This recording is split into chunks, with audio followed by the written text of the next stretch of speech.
Hello you. It might seem like a hassle to switch your energy plan, but with household energy prices set to go up again, you could save hundreds of pounds a year by switching to a new deal. Don't worry, I'm here to show you how you can switch to a new energy deal in as little as 6 minutes. Before you get started, grab your latest energy bill. All the information you'll need will be on there, so take the time to find it before you sit down to switch. Let's get started. Go to uswitch.com and enter your postcode.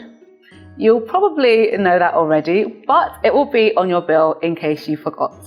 We'll ask you about your current energy plan, including details like who your current supplier is, how you pay your bill, how much you pay or how much energy you use, and when your plan ends.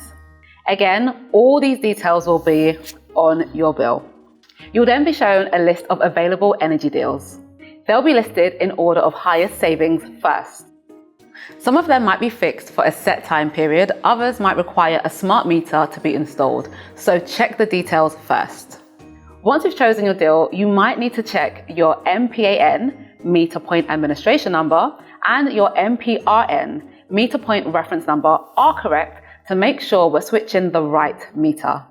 These are the unique numbers that identify your gas and electricity meters. Again, it may sound confusing, this information will be on your bill. Lastly, we'll ask you to fill in your details, including setting up a direct debit for your new energy tariff. And that's it, you switched, and it took less than 6 minutes. If you want to find out more information about different types of energy deals or run a comparison and see how much you could save, visit uswitch.com.